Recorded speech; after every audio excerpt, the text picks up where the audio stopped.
Então podemos entrar então na segunda parte do livro que nos trouxe aqui, que foi anunciado. Os tais encontros e desencontros de cultura.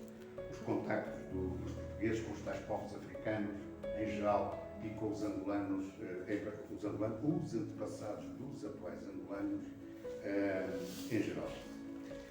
É evidente que esses contactos entre povos que se desconheciam eram sobretudo encontros de culturas. Eram encontros de culturas. Cada uma das comunidades, isto é elementar, é óbvio, cada uma dessas comunidades transportava consigo a sua, como é que se chama? A sua cápsula existencial, a sua cápsula cultural. Cada uma daquelas comunidades tinha as suas culturas, tinha os seus valores éticos, os seus valores religiosos, os seus preconceitos, as suas certezas, as suas visões do mundo, em suma. Cada um deles tinha as suas visões do mundo. É evidente que, de vez em quando, disso resultavam ou aproximações mais ou menos amigáveis, às vezes até alianças, outras vezes havia conflitos abertos, desentendimentos e às vezes até tragédias. Ora, nem sempre, como é evidente, desses encontros resultavam os tais embriões das sociedades coloniais. A história do aparecimento das sociedades coloniais tem sido muito bem tratada por autores competentes, com maior competência que a minha, e com análises muito complexas. Mas eu lembrei de um esquema mais simples para tentar explicar como é que de determinado tipo de encontros decorrem colónias, ou podem surgir embriões coloniais, e outros encontros que não dão origem a isso. E então lembrei-me do seguinte: dividir esses encontros que os portugueses tinham em 3 graus. E aqui lembrei-me do Spielberg. Dividi em encontros de primeiro grau, encontros de segundo grau e encontros de terceiro grau. Em cada um desses encontros há uma avaliação mútua. Nós, por vezes, lemos as crónicas, por exemplo, dos navegadores portugueses que por ali andavam, ou franceses ou ingleses mais tarde, e ficamos com a ideia que só um daqueles povos, ou uma daquelas comunidades, é que fazia a sua avaliação ao descrever aqueles povos. É evidente e elementar que não era só isso que se passava. Aqueles que chegavam faziam as suas avaliações, como é evidente que aqueles que já lá estavam também faziam as suas avaliações. Podiam não ter crónicas, mas nós, a partir das próprias crónicas portuguesas, podemos retirar muito daquilo que aqueles que estavam pensavam daqueles que estavam a chegar. Portanto, nos encontros de primeiro grau, segundo grau e terceiro grau, há sempre uma avaliação mútua entre estes povos. O que é que eu entendi então como encontros de primeiro grau? São contactos normalmente superficiais, são de curta duração. Muitas vezes uma caravela ou 2 caravelas que param à beira da costa para fazer aguada, isto é, para recolher água para as meter nos navios ou arranjar víveres. Pode ser uma relação comercial. Os portugueses já andavam há muito tempo à volta do continente africano. A sua prioridade não estava ali, a sua prioridade era descobrir um caminho marítimo para a Índia, para as especiarias da Índia, e portanto havia ali contactos, já havia até umas feitorias no norte da África, onde os portugueses apareciam para comerciar, levavam os seus produtos, e depois recolhiam os produtos da terra, ouro, marfim, escravo, etc. Ainda estamos longe do tráfico transatlântico de escravos. Estes são os encontros de primeiro grau. Não há aqui nenhuma ideia jardinal de colónia. Daqui a bocadinho eu vou buscar episódios ao livro, 2 ou 3 episódios, que vão ilustrar cada um destes encontros. Portanto, é importante reter isto. Encontro de primeiro grau são os encontros superficiais. Daqui a bocadinho vamos ver um exemplo do que eram estes encontros superficiais. Os encontros de segundo grau já são diferentes. Porquê? Porque no encontro de segundo grau, como eu lhe chamei, os encontros já são muito mais prolongados no tempo. Também existe um interesse material, como existia no primeiro. Eu quero água, ou quero vírus para a minha caravela. Aqui também já há um interesse material. Só que, assim como o contacto é duradouro, a presença dos recém-chegados se mantém ali, o interesse material também é duradouro. Exemplos, uma parceria comercial. E vão ver o exemplo, que é um tal exemplo extraordinário, que tenho para vos dar, há bocadinho já aludi ligeiramente a ele. No encontro de segundo grau não há ideia colonial nenhuma. Há a ideia da parceria comercial. Há uma ideia de aliança político-militar. Ou seja, quem chega, os portugueses, estão dispostos a aliar-se e o povo que lá está disposto a aliar-se aos portugueses, política e militarmente, e a trocar comércio com eles. Ainda aí não há a ideia colonial. Pode estar subjacente a algumas influências, algo que mais tarde pode favorecer a ideia colonial, mas não há no encontro de segundo grau, tal como caracteriza essa ideia. O encontro de terceiro grau, e cá temos a Silveira, no encontro de terceiro grau é diferente, porque há as características do encontro de segundo grau, o interesse existe, é permanente, é contínuo, a presença também é, mas quem chega tem uma ideia central. Eu só consigo concretizar o meu interesse se dominar o território. Este é o passo fundamental para se constituir o embrião de uma sociedade colonial. Ou seja, já não me basta conviver com este povo, já não me basta ter uma parceria comercial, o meu interesse é dominar este território, de uma forma colonial, é evidente. Neste momento, nós passamos a ter, neste encontro de terceiro grau, uma influência cultural e o domínio cultural, muitas vezes a assimilação, ou não. Passamos a ter influência e domínio político e depois passamos a ter o domínio territorial, com a comunidade humana que, por acaso, lá vive. E aí estamos perante o embrião de uma sociedade colonial, como daqui a bocadinho vou demonstrar nos tais episódios.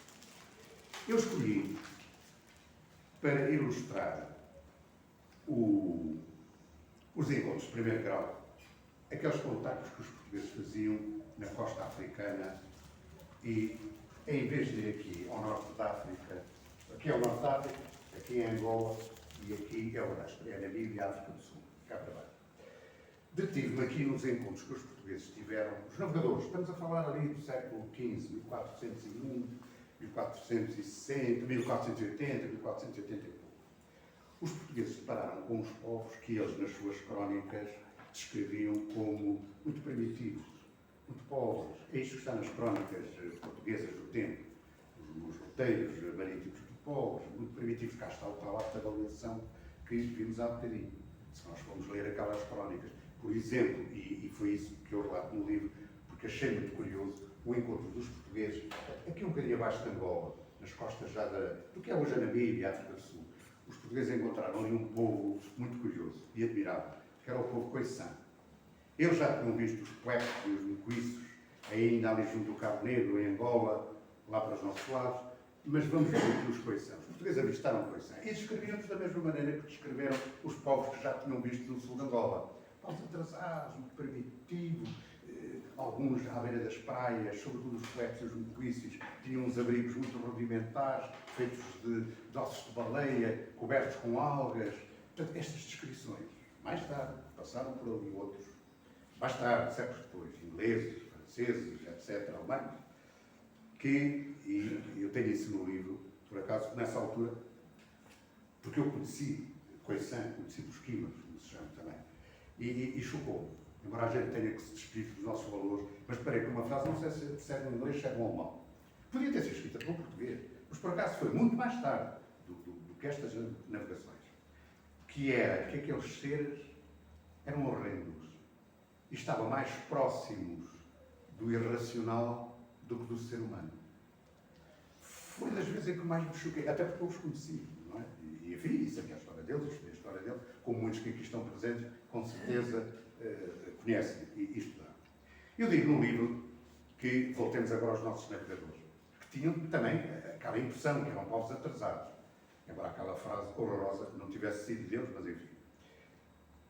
Eu digo no livro que se aquelas frases tivessem sido levadas, aquela frase lá do inglês e do alemão, e mesmo dos portugueses, que eram muito atrasados, etc., se tivesse sido levado ao conhecimento daquela gente, isto provocaria naquela gente ou um pasmo escandalizado, ficariam pasmados, olha o que eles dizem de nós, ou então uma hilaridade sem limites, desatavam às gargalhadas. Aliás, eles, coiçã.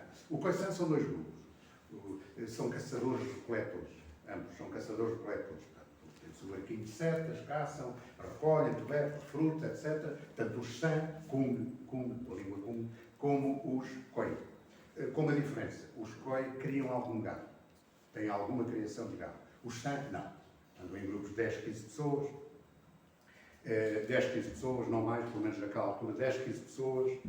e são uma gente a que eu chamo no livro, porque o são, sempre o foram, e são, além de inteligentes, verdadeiros campeões da sobrevivência. Verdadeiros campeões da sobrevivência. Os San não são bantos, ao contrário de quase todos estes povos que aqui estão. Eles não são bantos. Vivem num sítio onde um citadino daqui, ou um citadino daqui, branco, negro ou mestiço, não aguentaria mais que 2 ou 3 dias. E eles ali estão alegremente e são felizes. E não morrem nem de fome, nem de sede. Nunca um San tem, portanto, o tal ser mais próximo do irracional do que do ser humano, sobreviveria. O outro, que era racional e ser humano de primeira, morria ao fim de 2 ou 3 dias, porque num terreno ressequido não sabe encontrar água, e o San sabe encontrar água. Sabe encontrar comida onde não parece existir comida. E, portanto, era esta gente que ali está. Mas qual foi o exercício que eu fiz? Estamos em pleno encontros de primeiro grau. Os portugueses avistavam, às vezes saíam do barco, iam buscar água. Tentemos perceber então o que é que pensavam os San. No ato da avaliação, não tínhamos dúvidas, não eram só os portugueses que escreviam aquelas impressões. Os San não tinham um cronista, mas também tinham as suas impressões. Então agora, proponho que consigamos sair da nossa cápsula, deixamos de estar aqui, deixa-se estar, mas quer dizer, mentalmente, pulem para a praia, onde estão os San, e vamos procurar saber o que é que os San estavam a ver. Ou seja, se eles tivessem um cronista, o que é que esse cronista escreveria para contrapor àquilo que os cronistas portugueses embarcados escreviam. E o que é que os San viram? Os San veem coisas como estas, e agora é o cronista San que está a escrever. Já não sou eu, já não é o cronista português.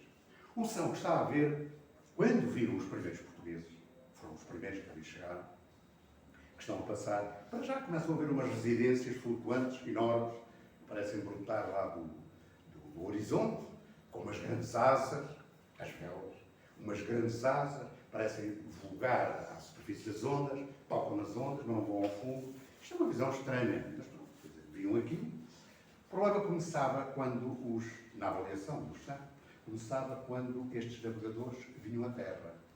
É preciso ver como é que são os San fisicamente. Os San são um povo muito bem proporcionados, normalmente pequena estatura, mas o corpo, por exemplo, quase não tem pelosidade. O San não tem muitos pelos no corpo. E, portanto, lembrem-se das descrições do outro, uma gente com um aspecto. E agora o que é que está a ver o San? O San está a ver uma gente que chega ali, que quando tira as vestes, para já apresenta uma grande juba, não é? Uma grande cabeleira, que o San não tem um cabelo pequenino e tufo. E depois, quando tiram a roupa, muitas vezes, seres peludos, querem fazer andar macacos. Isto é o que o San está a escrever. Vimos o que é que escreveram os navegadores e agora estamos a ver o que é que o San está, o que é que ele está a ver. Fazem lembrar babus, ou seja, macaco babuíno, com tantos pelos. Depois vê coisas ainda mais estranhas.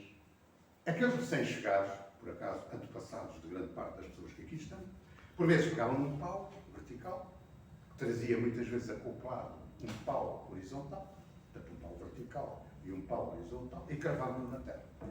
E depois, isto é o que o San está a ver.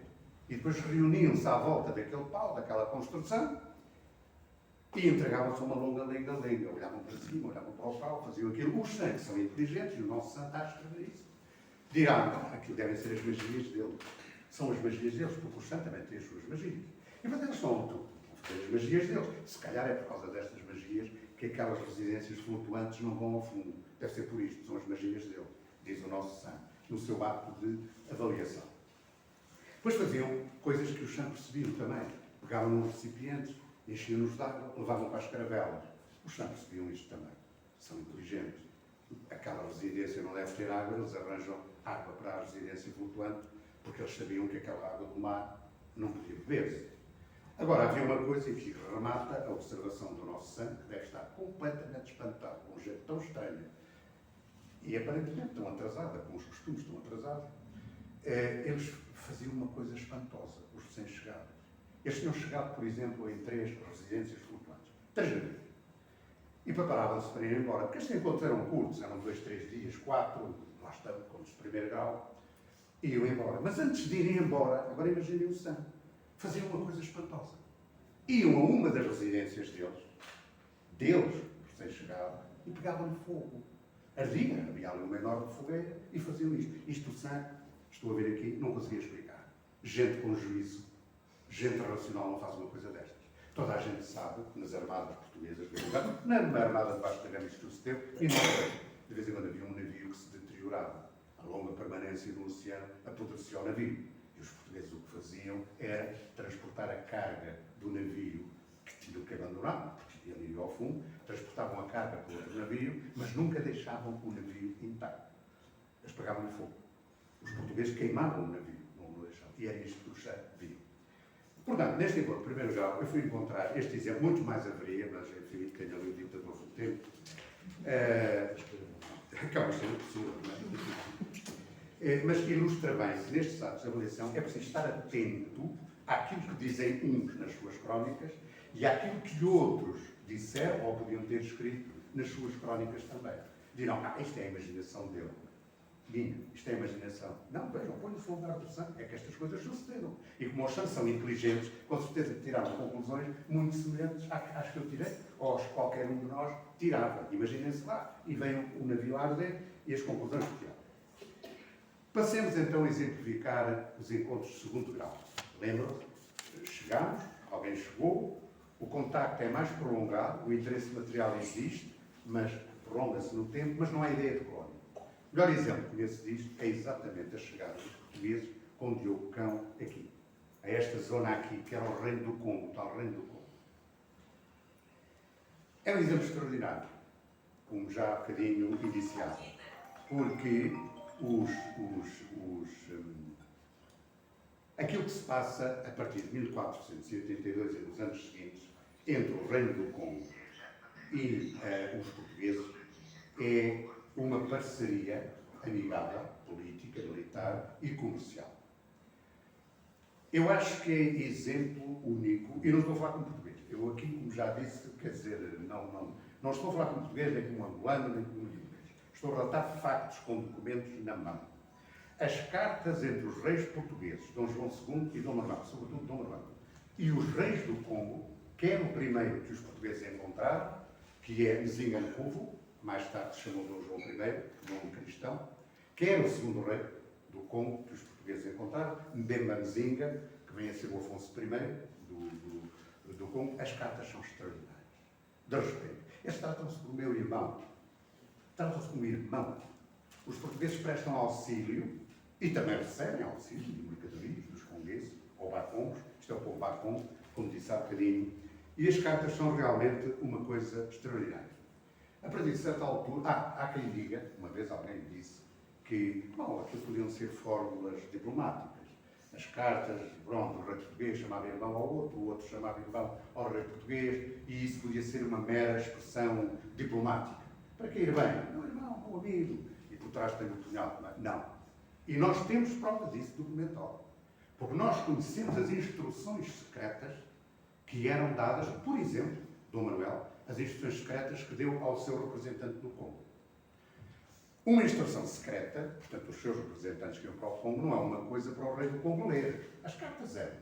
E aí podia estar, meu irmão, e não ser sentido. Mas as cartas do rei Dom Manuel é uma coisa, as instruções que ele dava aos seus agentes, aos seus representantes, eram outra coisa. E o que essas cartas revelam, por exemplo, uma delas é o regimento, chamado Regimento Simão da Silva, é extraordinário. Pura e simplesmente, secretamente, só Simão da Silva é que podia olhar para aquilo, o rei do Congo não podia. O que é ordenado a Simão da Silva é que obedeça em tudo ao rei do Congo. Obedeça em tudo. Como ele vos mandar. A expressão é esta, como ele vos mandar. Mais, já havia portugueses lá, clérigos, religiosos, como é evidente, comerciantes. Não queria que os portugueses, nenhum dos portugueses, tivesse um comportamento que ofendesse um cidadão do Congo. Isto é dito em instruções secretas ao representante do rei no Congo. Para além de outras coisas, depois dizia uma série de coisas. Bem, assiste-se no Congo a uma coisa sobre o aspecto cultural verdadeiramente extraordinário. A pedido dos reis do Congo, o Congo começou a organizar-se politicamente um bocadinho à semelhança de Portugal. Notem, não havia domínio colonial e os documentos provam que os portugueses não tinham nenhuma ideia colonial. Podem pensar-se assim, mas esta influência cultural pode ser perigosa. Claro que pode. Que é a história da panela de barro encostada à panela de ferro. Quer dizer, quando encosta uma à outra, no fim resta só uma panela e essa nunca é a de barro. como é evidente. E digo barro e ferro, não porque um povo fosse superior ao outro, não é isso que eu estou a querer dizer. A tecnologia militar portuguesa era superior. Por exemplo, dispunha de artilharia, designadamente artilharia naval, que muito serviu ao rei do Congo, Nzinga Nkuvu, para defrontar algumas revoltas que teve dentro do seu território. Portanto, os portugueses auxiliam logo em 1491. Mas, por exemplo, armam-se cavaleiros, começam a armar-se cavaleiros na corte do Congo. O Congo passou a ter marqueses, duques, condes. Os portugueses traziam gente para aqui, jovens bacongos, povo dali, a quem ensinavam português, a quem ensinavam as regras de etiqueta da corte. Alguns saíram daqui como professores, iam dar aulas lá, designadamente português. Cá temos a influência cultural, como eu dizia há pouco. No encontro de segundo grau pode haver influência cultural. Armam-se cavaleiros. Os oficiais que rodeavam o rei do Congo, quer Nzinga Nkuvu, quer Bema Nzinga ou Afonso I, um era o Meirinho Mora, outro era o Mordomo Mora, no Congo, com os senhores Bacum. Outro era o Alferes Mora, o capitão de ginetes, o servidor de toalha, e se alguém viesse aqui a Portugal e entrasse na corte de Dom João II, quem é que encontrava? O Meirinho Mora, o Alferes Mora, etc. Só que uns com uma epiderme pálida, uma mini, e outros com a epiderme um bocadinho mais morena, ou mais. Portanto, isto passa-se no Congo. Influência cultural. Perguntarão, então foi o Mar da Rosa, maravilha. A partir de certa altura, isto descambou. Descambou não tanto pelas políticas, digamos, dos reis portugueses, mas porque, quer por portugueses que lá estavam, clérigos e não clérigos, décadas mais tarde, e também por influência dos negociantes, sobretudo de escravos, de São Tomé, que para lá iam, alegremente, e com a cumplicidade de alguns senhores do Congo, a partir de certa altura, as coisas descambaram. E descambaram porque a escravatura, que já lá existia, ganhou proporções, sobretudo com o tráfico transatlântico de escravos, que se tornaram insuportáveis a partir de certa altura. Há cartas que se conhecem do sucessor do Dom Manuel, portanto, Dom João III, em que tenta pôr cobro a isso, mas de facto não pôde. Quer dizer, digamos, perdeu a mão naquela gente que lá estava. E infelizmente esta experiência foi uma experiência única, na minha opinião. Eu não conheço tudo, bem evidente, mas não conheço outra experiência como aquelas décadas. Nós parece que estamos a viver assim uma irrealidade. Apetece perguntar, e se não tivesse sido assim? Pô, mas os se's em história não contam muito, não é? Os se's em história são muito estimulantes intelectualmente, só que são normalmente inúteis, não é? Porque a história é a história e ela lá está.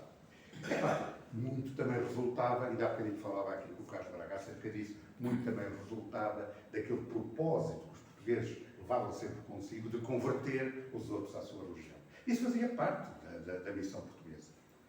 E estavam bem amparados. Os portugueses, desde meados do século XV, 1452, 55, 56, tiveram algumas bulas do Papa, portanto era o próprio Vaticano, que dava poderes aos portugueses. Reparem o poder do Papa naquele tempo, não é como é hoje. Dava-lhes poder para, em determinadas regiões, converterem as pessoas. E se fosse necessário, até através da força. Porque não. Isto quem escreveu não fui eu. Foi o Papa. Daquele tempo. Eram os valores do tempo. Os portugueses estavam, portanto, escudados nessa espécie de direito. E ali no Congo, embora não houvesse ali uma colónia, e durante séculos não houve colónia no Congo, tentavam converter.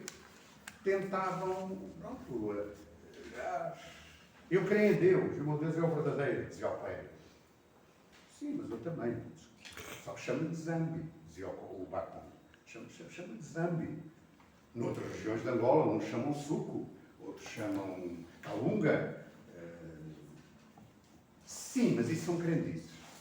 A verdade é esta, é a verdade cristã. E, portanto, havia o esforço da conversão. A nobreza conguesa quase toda se converteu. Há um ou outro caso que não, aliás, isso até deu guerra, com Afonso I do Congo, com Bema Nzinga, mas houve resistências, começou a haver algumas resistências e começou a haver resistências, sobretudo a uma ideia que era a da monogamia. Os clérigos portugueses, os primeiros que foram para lá, em 1491, eram missionários da Congregação de São João Evangelista. Portanto, os padres glórios, padres azuis, por causa do hábito. Mas depois vieram outros, mais tarde, franciscanos, capuchinhos, etc. E tentavam impor a monogamia. Não, tu tens várias mulheres, não pode ser. Uma mulher tem um homem tem uma mulher. E eles reagiram, não é? Reagiram. Porquê? Porque a poligamia ali pertencia à organização económico-social de quase toda a África Banta. Era assim que estava organizado. Não era, enfim, nenhuma sensualidade exacerbada. A sociedade estava organizada assim. Aliás, em algumas sociedades hoje, como sabem, existem tipos de fenómenos semelhantes a esses. E, portanto, isso fazia ranger, e houve algumas resistências, quer dizer, culturais. Mas os portugueses não impuseram por violência isso, só que eles não aceitavam. E dou-vos 2 exemplos para acabar o encontro de segundo grau, porque a capacidade de adaptação dos bacongos também era elevada. Por exemplo, ou melhor, havia aqui malícia de um lado e do outro, e oportunismo de um lado e do outro. Por exemplo, quanto às conversões, não sei se isto vos lembra alguma coisa, eu devo dizer o seguinte, como todos compreenderão, sobretudo os que me conhecem. Aqui eu não estou, nunca seria meu propósito, mexer nas convicções de ninguém, convicções religiosas ou não. Eu também tenho as minhas convicções, procurei livrar-me delas quando estou a escrever o livro. Portanto, não pretendo que ninguém se sinta tocado com isto. Mas dou 2 exemplos do oportunismo, da habilidade, que por vezes existia nestes casos. Quando se sobra os casos, depois termino o encontro de segundo grau. Um dia apareceu na corte do Congo, um senhor do Congo, não sei se Marquês, se Conde, se Duque, mas havia a nobreza do Congo, de facto. E não era uma nobreza fantoche, eram nobres, sabiam ler, escrever, aprenderam. E apareceu com uma notícia extraordinária. Estava a corte reunida do Congo, com o rei Nzinga Nkubu. Exato. Isto passou-se logo com o primeiro rei que os portugueses encontraram. É que ele tinha tido uma visita naquela madrugada. Visita de quem? Nem mais nem menos que da Virgem Maria. Portanto, a Virgem Maria tinha-lhe aparecido. Ele contou isto na corte. Os cronistas portugueses relatam isto. É evidente, foi um grande espanto, mas mal ele tinha acabado de falar, apareceu outro a dizer que naquela mesma madrugada lhe tinha aparecido a Virgem Maria. Portanto, a Virgem Maria tinha aparecido, segundo as crónicas portuguesas, a 2 senhores do Congo. 2 senhores da nobreza do Congo. Aliás, dava um pormenor que os portugueses registaram. Era uma senhora muito formosa. Portanto, era uma senhora bonita. Que apareceu. Mas a senhora não apareceu e não ficou secada a olhar para eles. Nem eles a olhar para ela. A senhora falou. Falou e disse que aquilo que a trazia ali era que os bacongos se convertessem às verdades cristãs. Eles se convertessem ao cristianismo. Foi isto que os senhores tiveram ali a insistir. E depois retiraram. Isto causou um grande impacto na corte. Nzinga Nkubu batizou-se logo a seguir, 3 de maio de 1491, e depois partiu para a guerra, aliado aos portugueses, com quem enfrentou umas rebeliões que tinha para lá. É evidente que no livro eu conto isto, depois faço as minhas interpretações do que teria ali acontecido, como obviamente houve ali um arranjo. Eu só... porque há uma coisa que tem que ver acerca de senhoras, o pormenor que não vos dei, é que nas tripulações portuguesas, a partir de certa altura, iam pedreiros, carpinteiros, a pedido do rei do Congo, carpinteiros, pedreiros, artífices, enfim, uma data de... E iam senhoras, a pedido do rei do Congo. Para quê? Essas senhoras iam ensinar às suas irmãs Bakongo a economia doméstica à maneira portuguesa, à moda portuguesa. Portanto, iam ensinar hábitos domésticos às senhoras do Congo. E, portanto, o que eu presumo que terá acontecido é o seguinte. Julgo que aqueles 2 que apareceram a dizer que lhes tinham aparecido a Virgem Maria, eu julgo que eles não estariam dentro da trama. Nem era preciso que estivessem. Porque nestas coisas, quanto mais alargar for o segredo, mais perigoso é. É preciso não esquecer que Nzinga Nkubu era um senhor absoluto. Tal como Dom João II, que estava por trás das posições portuguesas, também era um senhor absoluto. E nós sabemos o que é que Dom João II fazia quando se aborrecia com as suas nobrezas. Portanto, não estou a ver muito bem que os 2 senhores... É possível. A interpretação que eu faço é assim. 1 ou 2 colegas que queriam converter aquele povo, deve ter chegado ao pé de uma das mocinhas, provavelmente a mocinha mais bonita, que ia lá no navio, e deve ter dito: olha, vais e fazes isto. Provavelmente foi só uma. Podiam ser 2, uma aparece ali, outra aparece ali. Era arriscado. Isto fazia-se com 2 pessoas, 3 pessoas, não mais. É a interpretação. E vais lá e dizes isto. Pronto, e eles, coitados, ouviram aquilo e transmitiram. Quanto ao idioma utilizado, a gente conhece a dúvida, julgo que terão falado em português. A senhora, sendo aquilo que eu penso que era, uma das tripulantes dos navios portugueses, só devia saber falar português, não sei com que sotaque, mas só devia saber falar português. Era muito provável que aqueles nobres, aqueles 2 nobres, Bakongo, que o ouviram, falassem português, porque o português era já ensinado àqueles povos. Aqui está um caso que mostra como estas relações não eram desprovidas de malícia e as 2 civilizações se adaptavam. Mas há uma segunda, e com isto termino o encontro de segundo grau. Era a monogamia. A aquela monogamia de que vos falei, que os clérigos chegavam junto deles e eles procuravam influenciar primeiro as elites, o rei e as suas elites, e depois a partir dali tentavam influenciar os povos. E o Nzingan-Kuv, coitado, foi objeto dessa ação dos clérigos. O Nzingan-Kuv tinha várias esposas, nem evidente.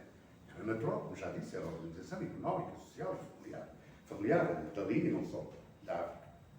E disseram, só podes ter uma, não podes ter mais, eu tinha várias. Torceu-se, como é evidente. As crónicas portuguesas são muito engraçadas a este propósito, torceu-se todo, mas enfim, tanto que quando foi batizado, eles disseram, és tu, e se quiseres também, foi a pedido do rei, se quiseres também, a mulher pode batizar-te, ele teve que escolher uma.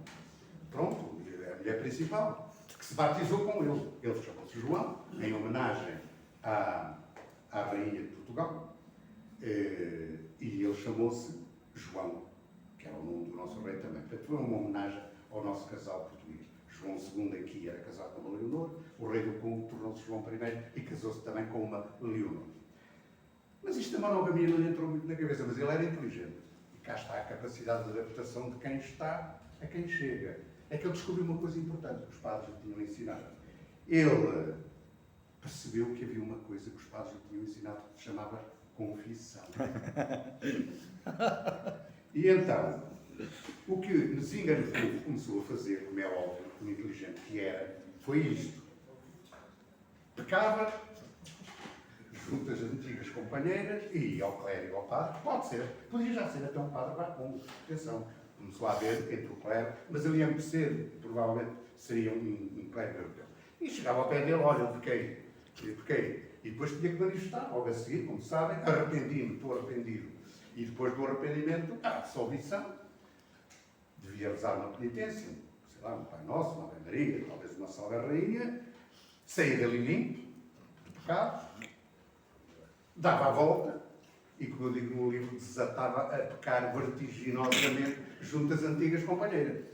É claro que depois vinha outra vez, dava ao sino, 360 graus, e já estão a ver aquilo que sucedeu. Nzingan-Kuv era, de facto, um homem extraordinário, embora o grande rei do Congo, e os reis do Congo, até mais tarde, alguns deles já sem grande poder efetivo, como se sabe, mas o grande rei do Congo foi Bemba Nzinga, não foi Nzingan-Kuv, foi o sucessor dele, o filho dele. Bemba Nzinga, Afonso I do Congo, é um homem extraordinário. Governou ali entre 1506 e 1543, sabia ler, sabia escrever, as cartas, as tais cartas, sobretudo para Dom Manuel, são espantosas. Há umas dezenas de cartas que ainda hoje existem. É realmente um homem extraordinário. E foi ele que apanhou o perigo em que esta sociedade maravilhosa que ele estava a desenhar, foi ele que apanhou a viragem para pior, quando as coisas começaram a descambar. E é pena porque merecia melhor sorte.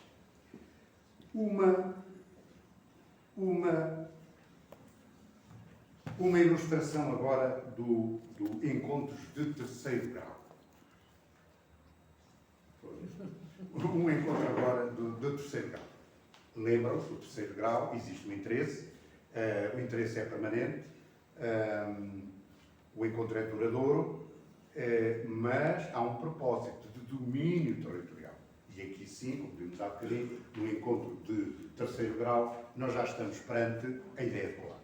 E como disse há bocadinho no princípio, a ideia de colónia surge em 1575, ou melhor, a ideia surgiu 2 ou 3 anos antes, mas a concretização dá-se a partir de 1575, no reino que ficava logo abaixo. Portanto, aqui em cima estivemos no reino do Congo, num encontro de segundo grau, e agora estamos num encontro de terceiro grau, na região dos Ambundos, que era o tal Medongo. E Paulo Dias de Novaes apresenta-se como um conquistador. Aqui começa a falar, e a partir daí os documentos portugueses, que nunca tinham falado disso, começam a falar da nossa colónia de Angola. O tal Angola, com o A antes deu Angola. Paulo Dias de Novaes apresenta-se como conquistador, tinha a ideia da prata, tentou várias penetrações, foi muito difícil, fundou Luanda, meses depois de ter chegado, ele chegou em 1575, mas o que eu queria distinguir aqui é uma diferença fundamental. Não é só esta, de ele ser um conquistador e os homens que estiveram no Congo não serem conquistadores. Há uma diferença fundamental. É que aqui, mesmo a própria conversão, lá em cima, era obtida com algumas habilidades. Aqui é obtida pela força. E o melhor testemunho que podemos encontrar nisso é o dos padres jesuítas. Paulo Dias Novaes vai acompanhado dos padres jesuítas. Padres jesuítas que fizeram uma obra extraordinária em muitos sítios, designadamente no Brasil, mas que aqui tinham chegado a uma conclusão. Fizeram o seu estudo, a sua avaliação dos zambundos e deixaram escritos, existe em vários arquivos, que esta gente não se converte bem. Lá chegaram à conclusão que os zambundos seriam diferentes dos bacons, os bacons também não se converteram. Esta gente não se conversa, porque os jesuítas tinham uma prioridade, que deixaram escrita. A nossa prioridade é, eu tenho aqui atrás, o negócio da cristandade. O negócio aqui tem um sentido amplo, como é evidente, o negócio da cristandade. E disso não abdicaram. Paulo Dias Novaes passou um mau bocado com os padres jesuítas, que aliás parecem ter sido responsáveis pela carta de doação que Dom Sebastião, o rei português era Dom Sebastião, tinha dado ao Paulo Dias Novaes. Deu-lhe uma carta de doação, agora é dono disto. E agora estende por aí. Já havia uma parte da coroa, uma parte de sair de Paulo Dias Novaes, mas foi o Dom Sebastião que passou, julgo por influência, pensa-se, por influência dos padres jesuítas. E eles não brincam em serviço. Paulo Dias Novaes é assinado mais. Há ainda hoje documentos em que os jesuítas batem forte e feio no Paulo Dias Novaes. Ele vai muito devagar, ele vai muito lento. Eles não queriam fazer mal àquela gente, na sua acessão. Eles não queriam matar ambundos. Queriam dominar ambundos, para depois os converterem. Porque tinham chegado a uma conclusão sobre os ambundos que eu vou resumir aqui. Aliás, eles é que disseram, fui eu. Aquilo que eles diziam dos ambundos era isto. Eles adoram paus e pedras. Eles, os ambundos. Isto está nos escritos jesuítas. Eles adoram paus e pedras. Nos tempos portugueses, como sabem, havia paus e pedras, figurinhas. A sua bem-aventurança, ou seja, a bem-aventurança, a felicidade dos ambundos, era o quê? Segundo os jesuítas, e criticavam-os. A sua bem-aventurança, a sua felicidade, é comer e beber. E ter muitas mulheres. Isto não pode ser, claro. É a ideia da poligamia outra vez. Os ambundos, tal como os bacons, tinham várias mulheres, é óbvio, existe ainda hoje em várias sociedades. E depois, ainda pior que isto tudo, entre eles há muitos feiticeiros e feiticeiras que falam com o diabo. Portanto, eles que em bandas, que nós conhecemos, falavam com o diabo. Portanto, não podia ser. Tinham que ser convertidos e convertidos à força. Esta é a grande diferença entre o processo. Bem, primeiro, que é logo, os portugueses assumem ali uma colónia. E houve décadas, e mais de um século de lutas. Ali, no Gola Quilolange, não era Monte Soar. Tentaram converter no Gola Quilolange. O Gola Quilolange era o rei, o primeiro rei que os portugueses ali encontraram. Que Paulo Dias Novaes ali encontrou. Ele veio a ser pai, no Gola Quilolange é o pai, da famosa rainha Ginga, de Gola Mbandi, que ainda hoje é celebrada como heroína do povo angolano. E que combateu os portugueses. Ela era uma diplomata, chegou a estar em Holanda, em 1622, onde se batizou. Acho que é à volta de 1622, onde governava Sousa. João de Sousa era o governador e ela batizou-se na altura. Ana de Sousa. Diz? Ana de Sousa. Como? Ana de Sousa. Isso é o nome dela. Eu falei exatamente. Ela foi Sousa por causa do governador. Exatamente. O governador era João de Sousa e, portanto, ela foi Ana de Sousa. Nome cristão. Não acredito muito na devoção dela, aliás, eu penso que é um gesto diplomático. Ela foi ali em nome do irmão, porque o irmão era Ngola Mbandi, que era filho de Ngola Quilolange. Ngola Quilolange já tinha morrido. Ela é irmã de Ngola Mbandi, e ela, que era o rei. E ela vai a Holanda em representação, uma espécie de diplomata, em representação do seu irmão. E, portanto, era preciso obter paz ali, naquela altura. E julgo que ela, o que fez, foi um ato de diplomacia. Ficam todos contentes, vou amenizá-los com isto. Batizou-se, foi Ana de Sousa, e depois, mais tarde, abriram-se hostilidades. Quando os holandeses chegam, ela alia-se aos holandeses contra os portugueses, nessa altura, porque o que ela queria era libertar o seu território.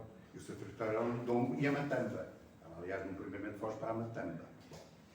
E, portanto, basicamente, o encontro de terceiro grau é este, deu origem depois a... Que tempo é? Temos 20 minutos, 30 minutos. Não reparei tanto. Já de alguns salvos. Ora bem, com isto procurei exemplificar aqueles tais 3 primeiros encontros, ou aqueles encontros que nós vimos. Não há ideia nenhuma de colónia, nem de presença física, encontro de segundo grau, eu já fico aqui durante bastante tempo e tenho interesse. No terceiro grau, eu domino este território. Bom, os portugueses, e agora já não estou a exemplificar apenas os encontros, foram descendo. Isto é um balãozinho, há uma bolha colonial que se começa a estender. Nestes encontros entre os povos, dão-se coisas espantosas. Agora vou ver se controlo. Cá embaixo, quando digo cá embaixo, já estou a falar das nossas terras, nestas zonas da Huila, etc. Nada disto de ocupação. Estamos a falar, por exemplo, de 1828, 1830, por aí. Na Huila ainda não existiam os tais madeirenses, que só apareceriam em 1884, os boers em 1880 ou 81, mas os portugueses já faziam aquilo que eu chamo de balões de ensaio. Mandavam regentes, aquilo que eles chamavam regentes, para a Huila. E lá se instalavam regentes, e vocês perguntam, regiam o quê? Nada. De manhã levantavam-se e içavam a bandeira portuguesa, a bandeira azul e branca, à noite, ao cair da noite, aliás, à noite lá cai cedo, arriavam a bandeira portuguesa. Estamos a falar de 1828, 1830, porque é nessa altura que um dos regentes se chama Felício da Conceição. O povo do Felício estava aqui, no meio do povo de Nenecas Umbos. Reparem, na costa São Herero, aqui dentro, antes de chegar aos Ambós, são Nenecas Umbos, que têm os Moilas, os Gamos, os Umbos, e ele estava ali entre os Moilas, toleravam a presença dele. Está ali, erga a bandeira, arreia a bandeira, até lhe arranjavam mantimentos, ele ali está. Claro que a presença não era inteiramente inócua, porque o Felício, tal como qualquer outro regente, mandava os seus relatórios para as autoridades coloniais. Estamos a falar já de 1928. No caso dele, mandava aqui para Bengala. Eram informações importantes para quem estava na costa. Como é que eles são, que armas têm, se são belicistas, não são belicistas, qual é a disposição deles em relação ao estrangeiro, se têm guerras entre eles ou não. Portanto, eram relatórios que eram extremamente importantes para quem tinha ou poderia ter que tomar algumas decisões quanto àquele interior. O problema surgiu quando o chefe, digamos, dos Moilas, chegou junto dele e pediu auxílio militar. Porque havia dissidências com o Salva do Jau, havia umas guerras, o Felício, coitado, estava sozinho, não se quis meter naquilo e provavelmente nem tinha possibilidades. Ele estava sozinho, teria uma arma, não se meteu. O problema foi quando o Salva apareceu a pedir para fazer chover.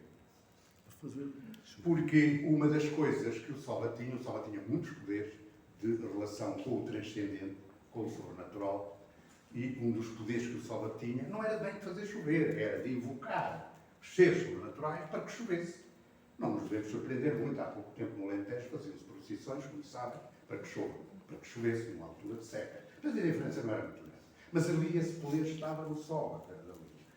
O pobre do Felício da Conceição ia morrendo de susto, não é? Ele acabou por dizer que não, isso é com Deus, pá, não tem nada a ver com isso, não sei fazer chover. A partir daí, os Moilas ali da zona, falamos de 1828, começaram a considerá-lo assim uma espécie de charlatão. Porque ele apresentava-se como representante de uma grande e poderosa nação. E um representante de uma grande e poderosa nação, mais poderosa, porque Deus não sabia fazer chover. Enfim, não ficaram muito contentes com isso. Aquilo terminou com o Felício da Conceição a escrever uma carta para Benguela, para a zona de Benguela: tire-me do meio deste infernal gentio.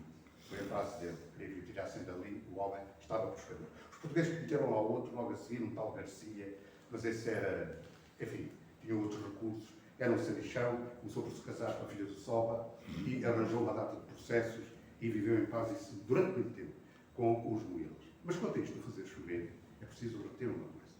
Os Umbas, que é um povo, Moilas, Gambos e Umbos, a aproximarem-se ali do rio, na margem direita do Rio Conene, são os Umbos. Os Moilas sabiam, os Umbos estavam muito mais adiantados quanto a esta história de fazer chover.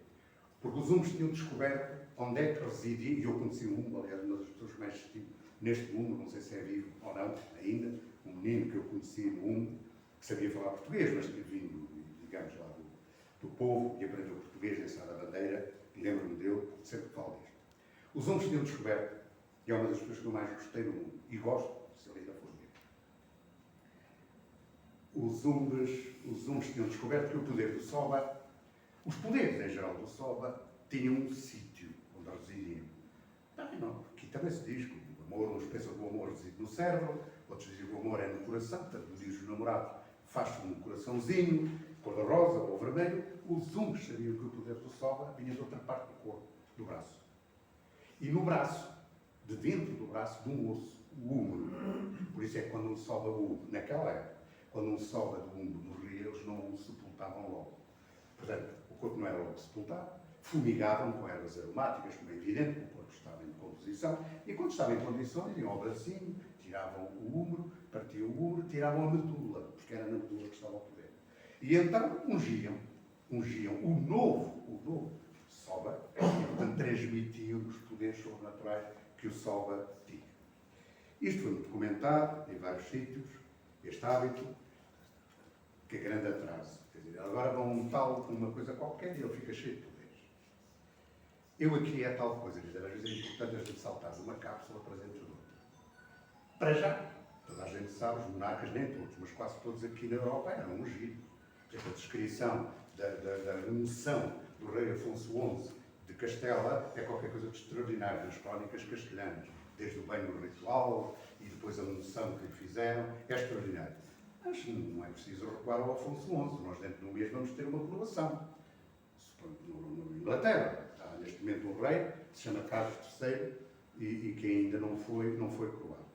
E se eles seguirem o hábito, o que fizeram à senhora sua mãe, à rainha Isabel, e se fizerem o que fizeram aos reis por aí fora, do Reino Unido, dos reis ingleses, o Carlos vai ser ungido.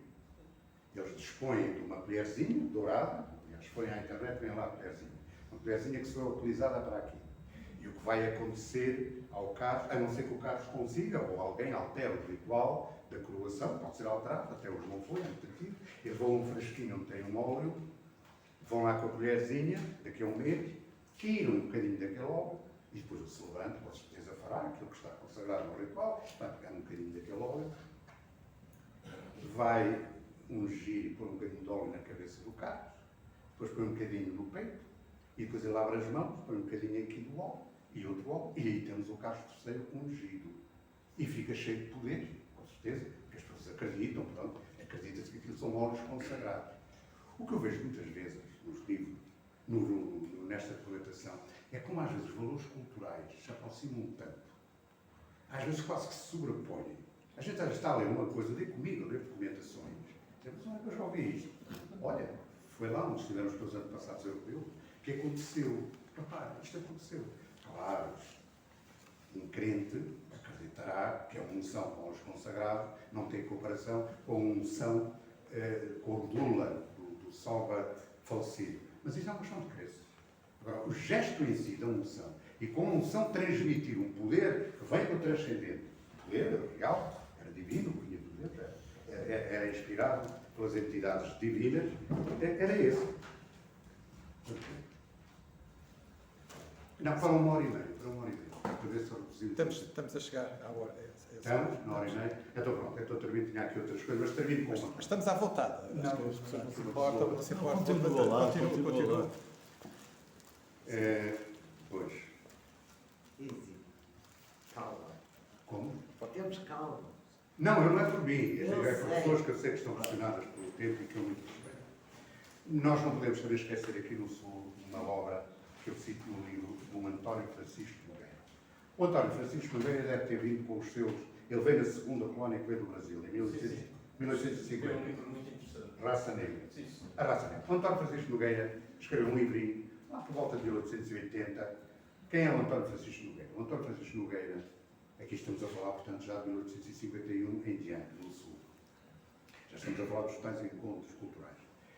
E ele não era homem para ficar ali na zona pescatória de Monsanto. No ano seguinte já estava a arranjar umas cargas de mercadorias, subiu a Chela e foi-se instalar aqui no meio destes povos, Nhanecas Humus, portanto os tais Huilas, Gamos, Humus, Quipumbos, Quilengos, etc. E portanto fazia o seu negócio, as suas mercadorias. E escreveu um livro em que dá conta dessa sua experiência de vida. Ele passou metade da sua vida em África, que foi longa, passou metade da sua vida entre aqueles povos. Conheceu-os bem, portanto. Aliás, aprendeu a língua, foi aprendendo a língua deles, etc. E ele conta histórias curiosas, como, por exemplo, no dia em que lhe roubaram umas fazendas, eu conto esta história, lhe roubaram umas fazendas entre os gamos, isto foi nos gamos. E ele queixou-se ao sol. E o sol decretou um julgamento. O julgamento foi feito. O chefe da aldeia, quando lhe tinham roubado as mercadorias, não tinha intervindo, não tinha feito nenhuma intervenção. E foi julgado. Portanto, o Sol julgou, sentaram-se todos lá em volta de uma árvore e toca a julgar. E aquilo acabou. Ele defendeu-se, como pôde, disse o que é que aconteceu, roubaram as fazendas. O Sola foi franco, disse que não tinha feito nenhuma intervenção por uma razão muito humana. Estava embriagado. Portanto, não tinha dado por nada, e se calhar aquilo tinha-se passado, mas ele não tinha pouco, estava embriagado e não tinha feito nada. E o Nogueira, para atestar o sentido de justiça daquela gente, rapaz, ele estava ali isolado. Estava ali isolado. Para relatar, dar conta do sentido de justiça daquela gente, no caso, os gambos, ele o que fez foi indemnizado. O chefe da aldeia foi condenado, pagou uma série de cabeças de gado ao Zar, portanto, o António Francisco Nogueira. Ele conta o julgamento com muito pormenor, aliás, eu relato isso no livro. Ainda o Francisco Nogueira, um dia, normalmente eles davam-lhe uma residência, uma covata, uma construção onde eles guardavam as mercadorias, onde dormiam, e a uma altura ele vai com um sócio. Vai com um sócio, há uma explosão, portanto, eles vendiam pólvora também, aquelas pessoas tinham espingardas, alguns já tinham espingardas. E eles ficaram sem as mercadorias, ficaram muito feridos, e já foi no Umbe, lá perto do Rio Coném, que também são nanecas. E o que aconteceu depois é que os Umbes, o próprio Sola, decretou uma das suas esposas, tratasse deles, trataram-nos das feridas, com ervas medicinais. A um que tinha ficado com as mãos inutilizadas, dava-lhe comida na boca, e depois contou Nogueira que houve uma coisa espantosa naquela aldeia do Umbe. É que o povo espontaneamente, não foi por ordem do Sol, o povo espontaneamente pensou que eles estavam arruinados. Os dois sócios estavam arruinados. E vieram num grande cortejo, um trazia cabritos, outro trazia galinhas, outro trazia ovos, trazia o que tinham, para que eles pudessem recuperar a sua vida. Porque eles pensavam que eles estavam arruinados para sempre. Portanto, isto também acontecia. Reparem, nós estamos a falar de entidades aqui do interior que viviam praticamente autónomas do chamado poder colonial. E eram estes contactos com estes sertanejos, com estes comerciantes. Portanto, pode dizer, mas eles precisavam dele, porque ele levava mercadorias. Porque havia mais era sertanejos e comerciantes por ali. Eles podiam perfeitamente ter ignorado a sorte deles. Olha, estão feridos, fica para aí, o problema é vosso. Não o fizeram. Termino, e agora sim, termino com umas frases, 3 linhas, são 3 linhas, dos padres espiritanos sobre estas nossas abençoadas terras do sul. Os padres espiritanos fizeram uma obra extraordinária no sul da Angola, não só nesta região, dos Janecas Umbos, mas também para lá da margem esquerda do Cunene, na terra dos Ambós. Também andaram no meio dos Coanhãos, Pomapos, etc. Era uma congregação do Espírito Santo, daí chamarem-se os espiritanos. E estamos a falar agora já de 1880, por aí. E os padres espiritanos, um dia lembraram-se de estudar os provérbios daquela gente.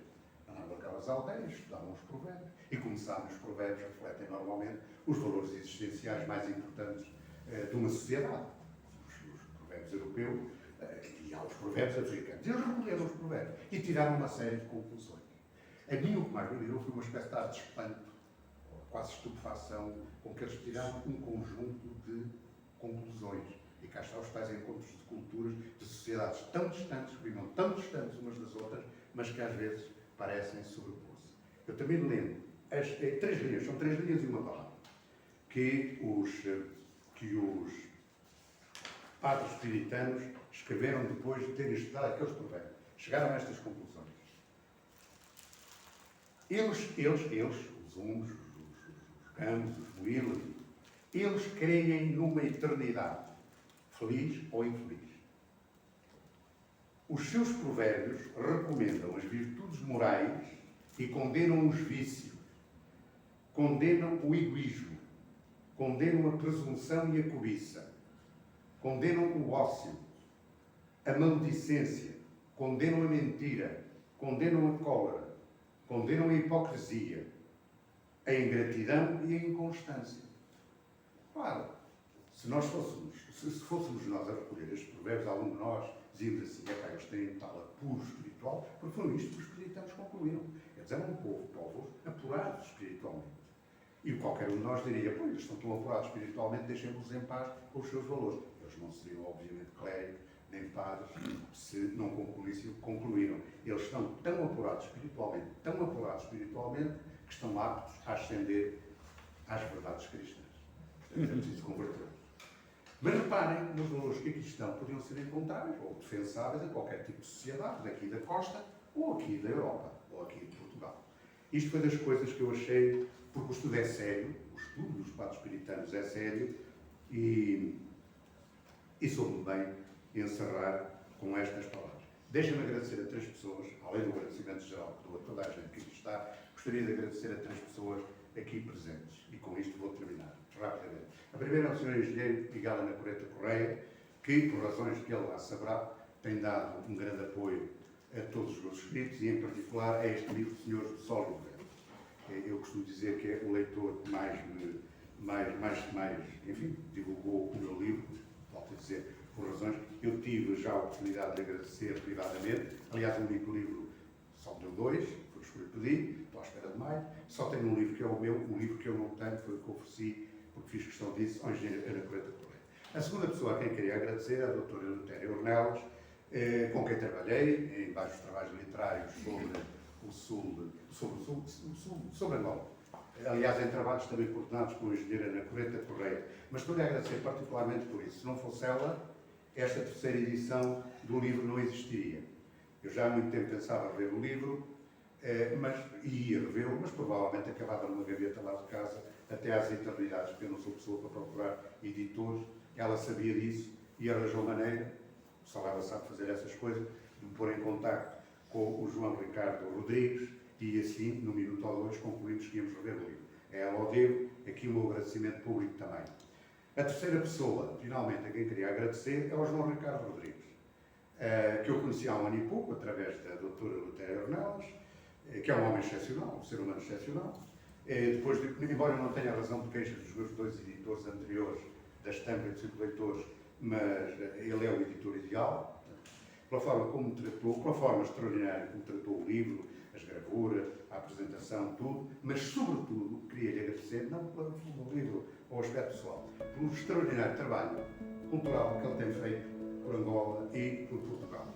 Aliás, eu penso que ele mereceria apoio das autoridades oficiais, quer de Angola, quer de Portugal, que, enfim, ele não me comentou isto, ele não sabia que eu ia dizer isto, atenção, portanto a responsabilidade é só minha. Acho que anda gente muito desatenta, enfim, entre aqueles que têm poder, designadamente cultural, quer em Portugal, quer em Angola. Este homem está a fazer um trabalho extraordinário pela cultura de Portugal e de Angola. E com isto termino, peço desculpa de ter sido tão demorado. Muito obrigado.